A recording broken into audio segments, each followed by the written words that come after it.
Sex Talk with the Siegel Brothers is a weekly program designed to answer all your questions, including the ones you didn't even know you had, and to clarify the endless debates around the wonderful and fascinating world of sexuality.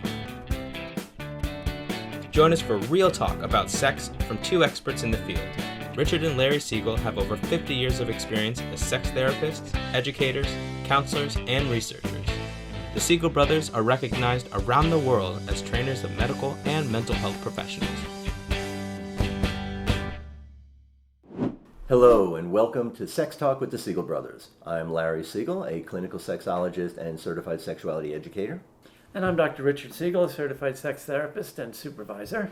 And I'm proud to say my brother. I don't say this enough, but I'm really proud and grateful to be doing this work with you. Thank you, my brother. Our sake toast for the evening. Yes, indeed. Thank you for joining us on Sex Talk. We are very happy this evening to be talking about something that doesn't get talked about that often. Something that Larry has been teaching for our Institute students for many years. The topic of sexuality and religion. Mm-hmm. Right. When you say it hasn't been talked about very often, I would qualify and say that we hear a lot of talk about it, but rarely is it positive. Yeah, right? that's true. There's that knee-jerk response that when you put religion and sex in the same sentence, it's going to be negative. Except, as many people have pointed out over many, many years, when are people calling out God's name more often than during sex? A lot more during sex than during church. I promise you that. That's right. So we are expecting a really nice reunion with an old friend and colleague, Reverend Dr. Debra Haffner. I'm really looking forward to that. Yes. Why I wanted to have her on to talk about this is because she'll talk about her unusual path from Planned Parenthood sexuality educator, a job title we both shared over many, many years ago, and is now a member of the clergy as an ordained and full-time Unitarian Universalist minister. Yeah. The congregation in Reston, Virginia. But as we will discuss, I'm sure, I was truly inspired, someone who generally considers myself a non-believer, to attend a service that she did at a conference we attended many years ago, and in particular a sermon where she introduced this idea of original blessing. And I just want to share a brief quote from that sermon. "You surely have heard about original sin, which says that we are born through sex. Each of us carries sin in our lives. Because we are born through sex, we carry sin in our lives. But if we are to be theologians, we must counter that concept. I'm talking more and more about the idea of original blessing, how joyful it is that each of us is born in passion, hopefully out of love. The miracle of our birth and of our life begins with the miracle of a sexual act. How radically different the world might be if original blessing was the message of our religious communities." That's deep. It really is. And just that perspective of going from sex being a negative thing in a religious context to it being a positive thing. You know, it's such a powerful message. And, you know, it kind of was echoed by the Pope. I think we even sort of quoted him a couple of weeks ago in one of our news items, where he basically said something to the effect that good food and good sex are both sacraments. Sacred. Yeah. Right. Yeah. Yes. Right? And we need a little bit more of that. So, you know, we do see too much. We do say too much about the negative role and impact that religion can have in people's sexual lives. But I think it really would do a good thing. It would be something of a blessing if we were able to point out maybe more of the ways that religion can be a force for good, can contribute positively to sexuality. And I think these kinds of messages and people like Dr. Haffner are the right messengers for it. Indeed. So we will bring you our interview with Debra Haffner right after this.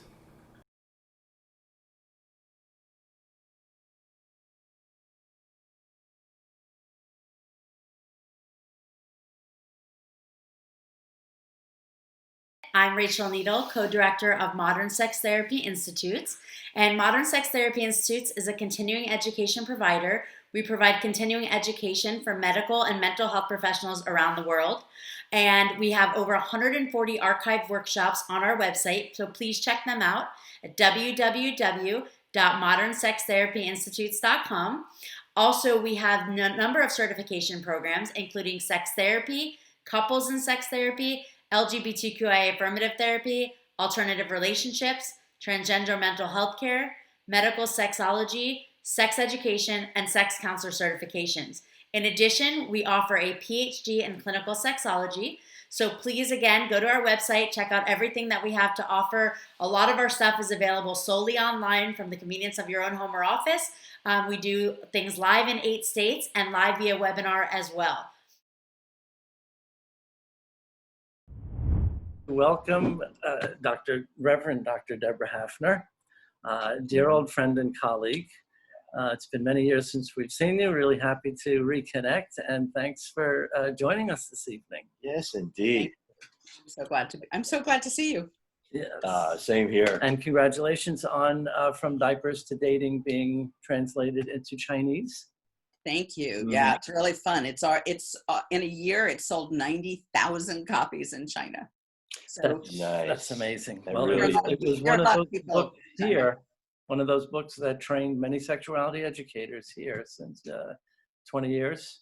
Yeah, it was published in 1999. So it's in its 3rd edition, but it actually needs to be updated. But I still think it's got really good information for people in terms of the developmental stages you can expect your children to go through. Mm-hmm. Can you give a jacket synopsis real quick for people that aren't familiar with your book? Yeah, From Diapers to Dating is a guide for parents, and it starts with how to raise sexually healthy children from the time you bring them home from the hospital. So what do you do with an infant that gets them started, right? And how do you teach the names of the body to toddlers? And how do you deal with preschoolers developing curiosity about their sexuality? And what about elementary school? And it takes you through puberty. The following book is called Beyond the Big Talk, and it takes you all the way from middle school to college. And like Ricky said, they've been out for almost 20 years now, which is it's been very gratifying to see. There are actually people, I have met children whose parents are using it who have had children. Nice. Wonderful. Yes, that must be gratifying. Yeah. Now, a lot of people are surprised to find out, some pleasantly, that a lot of the early pioneers in both sexuality education and sex therapy came from the clergy. You had a very unusual path in kind of a different direction, right? Starting as a sexuality educator of some renown, and then becoming now a Unitarian Universalist minister. And it's I know true. that incredible history, but could you share How'd that happen? how'd that happen? Yeah, my spouse asks that too sometimes. So I had been a sexuality educator since I was 20, like some of us, right? And had gone to work for Planned Parenthood as a very young person. And someplace after I had become the president of the SECUS, the Sex Information Education Council of the U.S., I felt a call to the ministry, and I really resisted it. And like Ricky just said, a number of early people in the sexuality field, people who are 20, 30 years older than I am, were clergy and got into sexuality the other way. I actually think for a while I was the first sexuality education person to become a clergy person, but there have been others since. And I think that the issues are very much the same. As a sexuality educator, my goal, your goal, right, is to help people have meaningful relationships, to know how to treat each other with kindness and respect, to affirm dignity and worth, and to create meaningful lives. And that's really what we do in the ministry as well. So it's not as far a right turn, I think, as people sometimes think it is. Yeah, there tends to be this general feeling that I fell into this when I was a very new sexuality educator, inheriting his old job at Planned Parenthood, that just this feeling, this assumption that the more religious someone was, the more they were going to not only be sex phobic or sex negative, but hate me.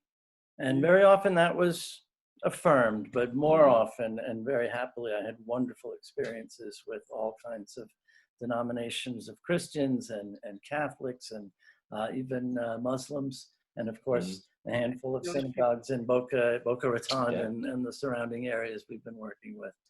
Yeah, and you know, I think we forget that the religious right, the radical right, is really a very small percentage of Americans. Only about 15% of Americans are evangelical Christians, and something like only half of those would fit in the religious right kind of perspective. 15% of Americans are plain old mainline Christians who have been supportive of abortion rights and LGBTQ rights. And certainly the progressive denominations like the Unitarian Universalist Association or many of the Jewish denominations have been very supportive of both abortion rights, birth control, LGBTQ issues. And so it's actually kind of a lie that most religious people don't affirm sexuality. We know, I mean, you all know, America as a whole affirms sexual rights. 90+% of Americans support sexuality education. 70% of Americans say they support the Roe decision. Something like 89% of people, I may be wrong exact, but high 80s of people say that there should be no discrimination based on sexual orientation. So these are not controversial issues in America. We've let the media make them controversial. Right. Yeah. And as a result, people don't realize, I mean, maybe intuitively, but not cerebrally, that sexuality and spirituality are as entwined as sexuality and psychology. Right. And we can't, you know, and it goes back to the very beginning. If one reads, for example, the Hebrew Bible or the Christian scriptures, all of the stuff that we've allowed people to think is in there, that they are sex negative, actually just isn't true.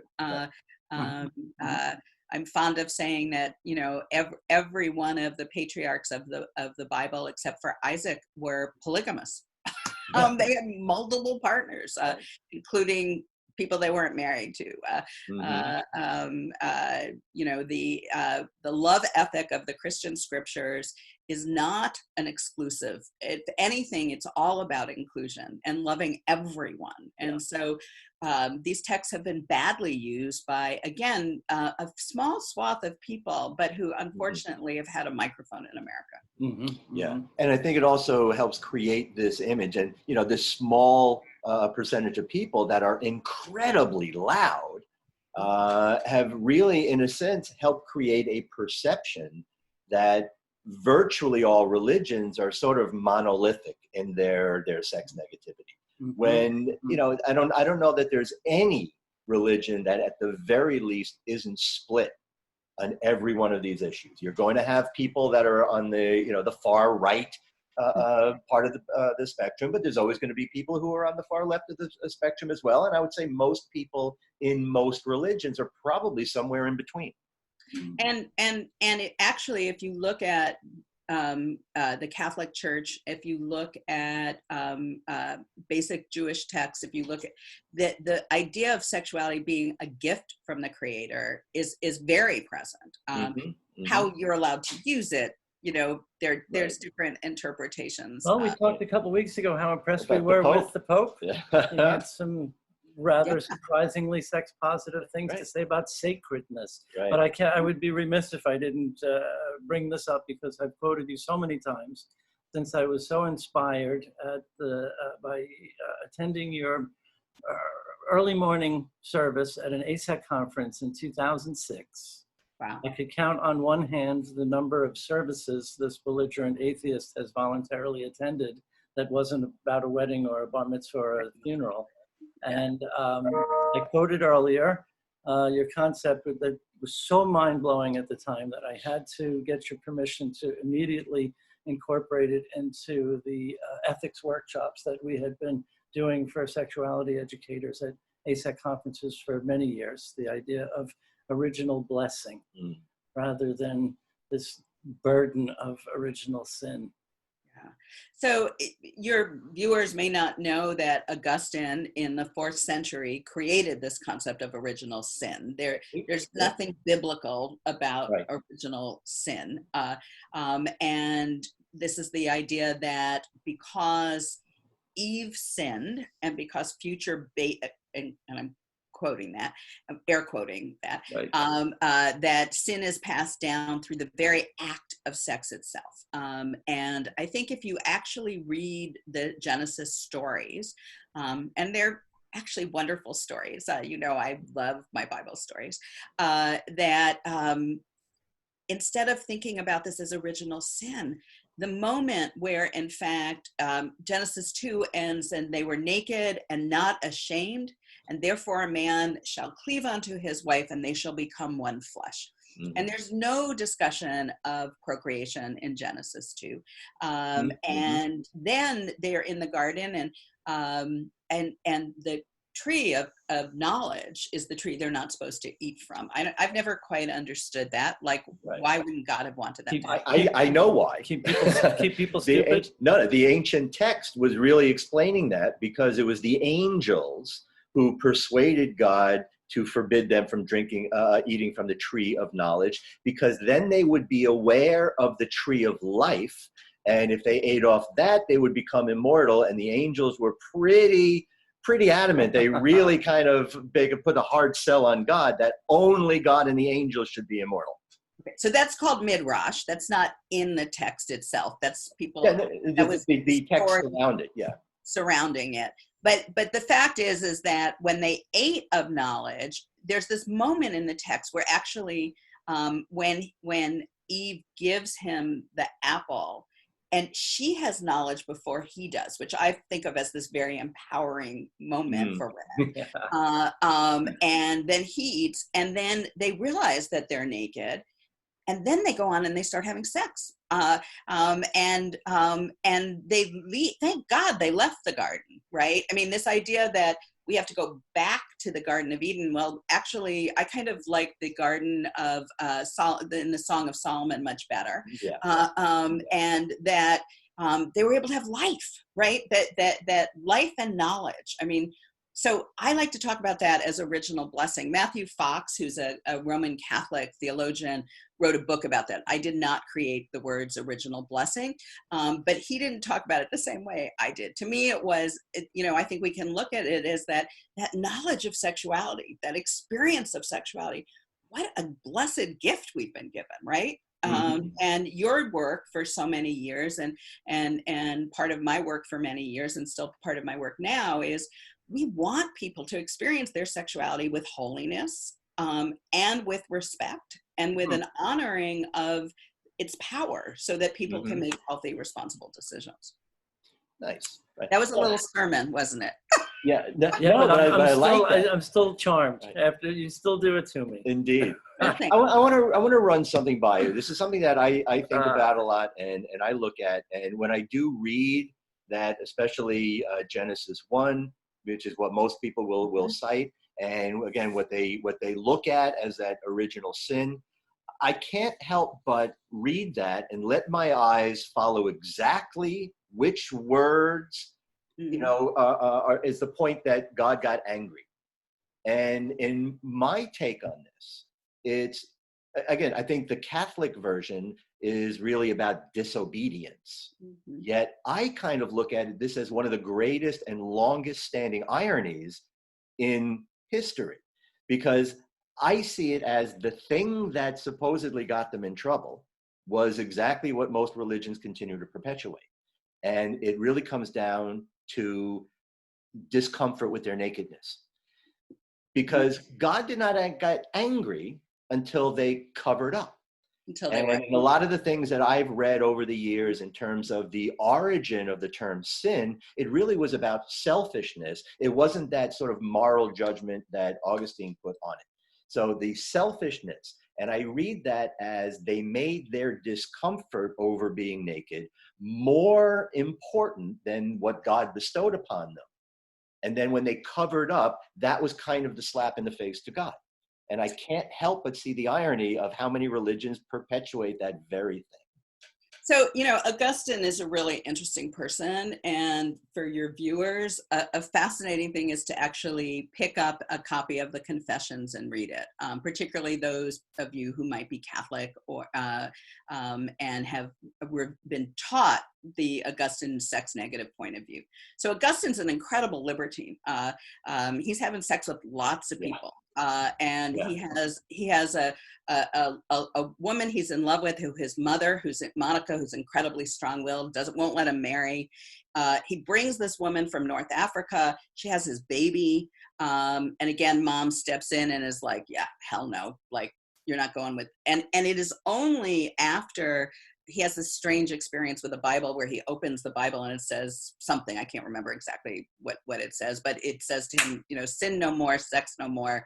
And he becomes, as we all know, ex-smokers become right, or alcoholics, don't want anyone else to drink, or, so there's this fervent, healed person, I put that in quotes, that then takes out his own guilt and shame and decides he's going to put it on the rest of the, on everybody else. Of course, it's the later councils that actually adopt him. So it's not just his fault. I mean, but I think one of the things that you all know better than most people is that so many of people who have problems with sexuality have them because they learned that sex was sinful. And even in the context of a relationship, that is sanctioned by a traditional religion like marriage, people often still have that nice girls don't do this. The Madonna whore syndrome for men, they carry these childhood messages about sexuality, and they carry them into their adult life, and often they're religious in orientation. And in fact, one of the things I still do some of is consult for folks like you all when they get one of these people and they need to see somebody, in a clerical collar who can say, yeah, no, that's actually not what the story says. And I have to bring up one other contribution that I think is huge, that your legacy will live on forever. I put it right up there in importance with the work of Dan McGuire and that book, Sacred Choices, and that was your creating the Religious Institute on sexual morality, justice, and healing. Very, very sad to hear that it seems to be losing its funding, but the public, the open letters. Right, and the religious declaration, I think, is actually. In fact, Larry wanted to pull a quote from it. This religious declaration for clergy of all faiths. Please. Yeah, just the passage that I highlight that I've always loved, and to me just really encapsulates it. And I'll just read from it right here. Our culture needs a sexual ethic focused on personal relationships and social justice rather than particular sexual acts. All persons have the right and responsibility to lead sexual lives that express love, justice, mutuality, commitment, consent, and pleasure. Grounded in respect for the body and for the vulnerability that intimacy brings, this ethic fosters physical, emotional, and spiritual health. It accepts no double standards and applies to all persons without regard to sex, gender, color, age, bodily condition, marital status, or sexual orientation. Now, I think most people, right? And if I didn't know where this came from, I would be surprised to find that this was really coming from a religious institution. Because and over 10,000 religious leaders from, I think it was like over 50 denominations endorse it. So, I think, and people should be able to Google search religious declaration on sexual morality and come up with this different point of view, theologically grounded, that says it is, you cannot judge people. I mean, I'm sure you all get this as well, is it moral to do X? What is can I do Y? Is it okay to put X and Y together? And the reality is that we can't answer that without context, right? That it's about relationships, not does part A go into part B, and what's the gender of part A and part B? And we are moving there, right? I mean, I think in the time that we've been working, there's been tremendous change in America. I mean, there's Yeah. much greater acceptance, and for those of us who have, you know, children who are millennials or younger, their acceptance of diversity and Absolutely. inclusion, and a different understanding of sexuality as being about people, not about genders, not about specific acts. So That being said, though, before we wrap, I do want to get your take on the incredibly scary, dangerous precipice we seem to be approaching, where all of this, with one rather staunch, closed book of a Supreme Court justice nominee, could set us back half the 20th century at least in terms of civil rights. I mean, The thing that should be the least political, sexuality, on so many fronts. yeah. I mean, I'm obviously as worried as you all are, and as many of your listeners are, that within the next couple of weeks, the balance on the Supreme Court is likely to change, and that we may very well lose the Roe decision today in the hearings, the second day of hearings, when she wouldn't affirm Griswold, which was about birth control. Birth control. I think we've already heard from Justice Alito and Justice Thomas that they would like to overturn the Obergefell decision. You know, I started protesting this stuff back when in 1973. I was just a freshman in college when Roe got decided, and I've been working on these issues, you know, since I'm 18 years old. And you know, I'm one of those women who really needs the sign that says, "I'm really tired of protesting this shit." That may have just surprised some of your folks to hear, Minister. But, you know, it's like, wow, I'm going to be protesting, you know, and I live in the Washington, D.C. area. And I'd love to invite your listeners, if you're interested in seeing what a Unitarian Universalist service is like. We have Sunday services on the East Coast at 10 o'clock every Sunday morning, and you are welcome to join us on Zoom. But you know, I'm down at the Supreme Court a lot, and I have this feeling I'm going to be down there, you know, until they're wheeling me down there, right? Yeah. Well, it's like I say, it's like when people go, "When are you going to stop doing this?" And I say, "When it's done." Yeah, well, and until that happens, I don't think we have much of a choice. Right. You know, have to just keep at it and keep pressing on.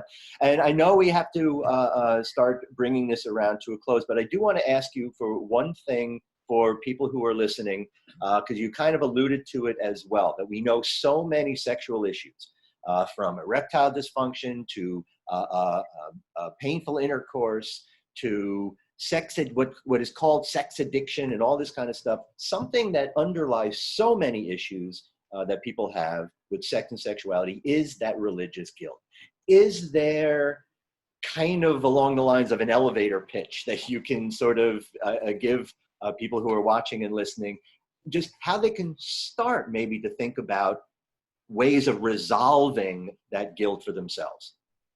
I think it's to understand that God has given us these incredible bodies that have the ability to have sexual pleasure, and that gift that we have been given is evidence that God wants you to enjoy your sexuality. Yes, God wants you to enjoy it responsibly. God wants you to be in careful relationship, intentional relationship. We certainly want something that I said back at SECUS back in the 90s, which is it's really important to understand the difference between a sexual behavior or a relationship that is life enhancing and something that's going to hurt you or another person. So that's kind of a basic ethical calculus, I think, that we need to continue to teach. But I'm really convinced God would not have created our bodies for pleasure if God did not want us to use them. What a perfect way to wrap. Thank you so much. It's really so grateful. a pleasure to see you and to again be inspired by you. Mhm. Thank you so much, and many blessings for the important work you both do. Wonderful. Always. Inspiring. And Always. Goosebump inducing. Yeah. Yeah. So- So thank you again. Deborah is just so delightful. And I mean, again, I hate to repeat what I said earlier, but this is a powerful message. And power from the standpoint not only of how it impacts people, but I hope people see the power in how it can affect change and positive change. Yeah. Right? Just in allowing us to think differently about But this. how the fight has to go on and on and on because Yeah. the forces against it, Yeah. And Things unfortunately now more than ever. yeah, things are not looking good.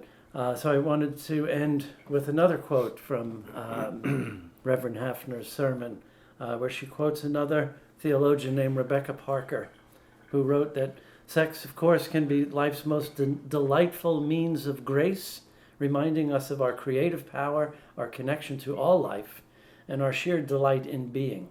As such, it should be held in honor among all people, and no church or state should legislate against its potential for supporting all that is right, good, and joyful in our lives. I'm sorry, can you just repeat that last line? No church or state should legislate against sex's potential for supporting all that is right, good, and joyful in our lives. Boy, do we need more of that. Right? Isn't it ironic that the party that stands for less government intrusion in people's lives holds that everywhere except our pants, our uteruses, our beds, our bedrooms? Well, I mean, let me rephrase that a little bit. This same party seems only interested in keeping government out of our wallets, but they want them in our beds. They want them in our pants. Cheers to that horrible thing. Thank you for joining us on this week's episode of Sex Talk with the Siegel Brothers. Yes, indeed. Join us next week and every week for another segment and hopefully more wonderful guests and more great talk. And as we do like to say, don't keep this for Friday. Every day should be a day for sex talk. So thank you for watching, and please continue to stay healthy. Thanks for watching Sex Talk with the Siegel Brothers. Join us each week on Friday at 7 p.m. Eastern. You can also follow us on Facebook and subscribe to our YouTube channel to stay on top of the latest developments in the ever-changing world of sex and sexuality.